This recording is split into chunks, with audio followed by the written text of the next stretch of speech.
And just when I thought gender reveals couldn't get any worse. Hey everybody, Think Story here with our final episode of Raised by Wolves, a show which has really surprised me. I just hope the writers know where they're going. We don't want another...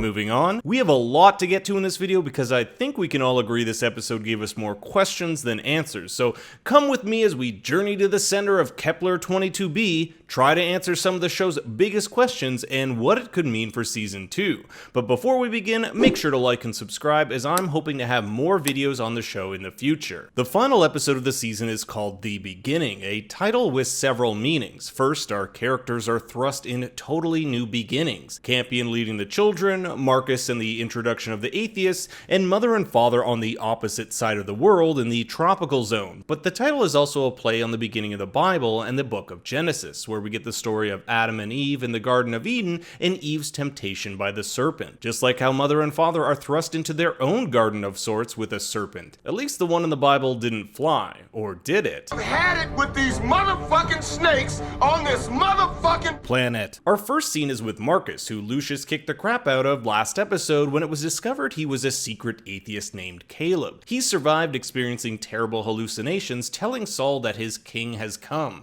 Since midway through the season, Marcus has been experiencing what he calls the voice of Saul. He even tells Sue that he's the chosen one, the one deemed the prophet in the Mithraic prophecy. Like Otho before him, the voice of Saul has left him. Whoever controls this voice, and we'll get into theories of who or what that is later in the video, seems to ghost its subjects harder than most girls do it to me on Tinder. Once he's done with them, he casts them aside and picks someone new. In this case, he'll move on to Paul, but more on that in a bit. Father, mother, Sue, and the children are looking for a safe place to have the baby, so naturally they choose one close to a shit ton of creatures. We'll later find out that mother chose this place because she, quote, feels stronger here. Something about this place resonates with the entity growing within her, and we also find out that the voice has also been speaking to mother. Listen to this before she gives birth. Where's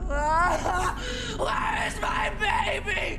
You said it. You said. The voice has been talking to her, and if Otho and Marcus are any indication, the voice will simply be using mother and be done with her after it's gotten what it wants. Mother says that once the delivery of her baby is complete, they can make the trek to the tropical zone. It's kind of an interesting remark since she previously told Tempest they shouldn't go there until she had her baby, but with the Mithraic taken over the camp, they may have no choice. Now, I'll bring this up briefly, but we don't see any of the Mithraic this episode. Either Lucius or Justina will likely take over as leader. However, with the introduction of the atheists, it's gonna throw off the balance of power on the planet. But Marcus has a secret weapon that could tip the scales in his favor, but we'll get to that in the final scene. Mother's belly has grown significantly since episode 9. Sue says the cellular growth is off the charts. She seems to be going over the regular 9-month gestation of a human child in a matter of days. Paul says not to worry. This is Saul's baby. We're on a holy mission, nothing can hurt us. I think they're really setting up Paul to be reunited with the Mithraic, and after he finds out his mother isn't his real mother, even going so far as to shoot her, he really can't go back to her. He's left to either go back to the Mithraic or search for his crazed father. In previous videos, I theorized that the voice could be the result of an AI, using the locator chips or android hardware to communicate with whomever it wants. But with Paul's chip removed, and also Campion hearing the voice, who doesn't have a chip in him, the likelihood that this voice's AI is now extremely low. On top of that, the voice knows about Sue and Marcus's real identity, even Sue's real name, Mary, eventually telling Paul this. It seems to be all-knowing, or at least able to dive into the thoughts and memories of those it takes control of. Is it an actual god? Is it the planet itself? And what is its connection to both the dodecahedron temple and alien creature? Whatever it is, it seems that this is the main mystery of Raised by Wolves. Just like how Lost was what is the island, Raised by Wolves is what is the voice. Campion asks Mother if the baby will have powers like Mother does. In an interview with Newsweek, creator Guzikowski clarified that the serpent that comes out of Mother is one of the same ilk as the serpent bones they find all over the planet. However, this particular serpent may take on some of Mother's abilities. So the fact we could see it fly could mean that's one of those abilities and that the larger snakes couldn't fly. Perhaps that's why they dug those giant holes in the ground to travel throughout the planet rather than just fly all over the place. Paul follows his mouse into a cave where he discovers a bunch of paintings, and there's a lot to unpack here. First, we have the lander carrying mother and father and the embryos, but look at the direction it's headed. It's not heading towards Kepler, it's headed to Earth, or at least that's what it looks like to me. In this shot here, we can see a depiction of Earth and the other 7 planets of our solar system around it, with the sun near the bottom. If this is correct, this circular drawing over here might be Kepler 22b, those swirls in its center denoting the various underground snake tunnels. It also has 3 moons around it, just like Kepler does. But what is really weird is the human-like creature off to the side, almost as if it's some form of human which is devolving. And this idea of devolution comes up later on in the episode. There's this hand here which signifies whatever painted this was human-like, and I'm not exactly sure what this red thing in the middle is, perhaps a representation of a serpent embryo. The next thing we see is the actual serpent, and the weird thing here is that it's moving. We've seen these kinds of moving images before back at camp. Could this be in Paul's head? Is the voice making him see this? The thing I find most interesting here are mother and father's lander moving toward Earth, or at least that's what it looks like to me, suggesting perhaps that this is all a cycle. New life starts on a planet, civilization grows, 2 sides destroy each other, and they must find a new place to live for the cycle to start anew. Campion echoed this cycle of destruction in the hibernation pod, saying, "No matter how hard you work to keep them safe, Mother, in the end, they will always destroy themselves over and over and over again." Father is still reeling from the fact that Mother is pregnant and learns the truth about what happened. We communed in a virtual space, and while we did, information was downloaded into my drives. That's an interesting way of putting flying VR sex. She'll tell Father this being is their new mission, that Campion and the rest of the Gen 1s were only practice. But as we'll find out, Mother is being lied to. This is all an elaborate ploy by the voice to have her give birth to the serpent. In one of the weirdest scenes of the episode, Marcus hallucinates Hunter growing a snake out of his hand. This could be the voice making him see this, but given the hallucinatory blurring of the image around Marcus, I'm inclined this as being a delusion, as this vision tells Marcus he's still Saul's one true servant. Father displays his dilemma using sticks and stones. On the one hand, he wants to protect the children, but doing so, he'd have to be around Mother, which angers him, making his ability to protect the children difficult. So in order to solve this, he'll later ask Hunter to reprogram him to lose all his memories. Sue finds Paul on the verge of throwing out a pivotal piece of lander gear that would make it inoperable, meaning they lose the ability to travel to the tropical zone. He tells her that Saul spoke to him and that Mother's baby isn't safe there. They need to stay where they are. We've seen the voice is one hell of a manipulator, so having the serpent in the tropical zone likely means something may prevent the voice from fully being able to take control of it. My theory is that the serpent becomes the physical manifestation of the voice, but in the tropical zone the voice won't be able to control it because of the strong electromagnetic field that surrounds the area. In episode 1, we learned the Mithraic Ark couldn't land there because of such a field. There's a tropical zone near the equator.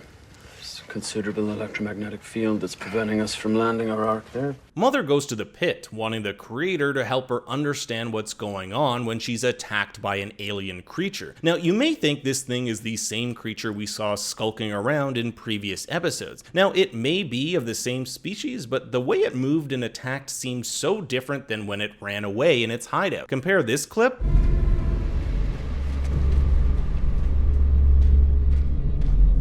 to this.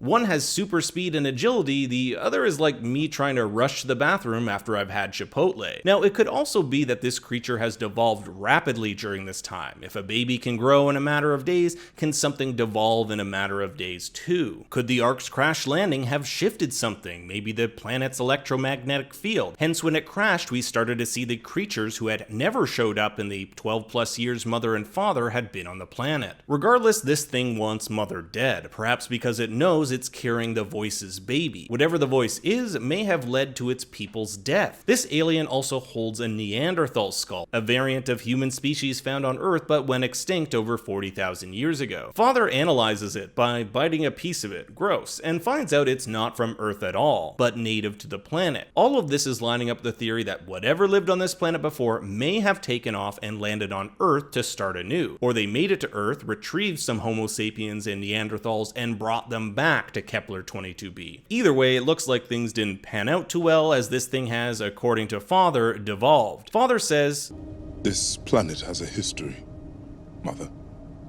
A history I fear we are dangerously ignorant of." And I think much of Season 2 will explore what the history of this planet is and how things came to be. I'll mention it briefly, but some have said it looks like the engineer from Prometheus, another Ridley Scott production. But from the bit of research I've done, there just seems to be a lot of evidence that disproves it, but that I might save for a different video. Mother tells Father she hears something in the woods, and for those of you with a good ear, you'll notice it's the same exact song Mother hums in the lander at the beginning. Take a listen and see if you can hear it.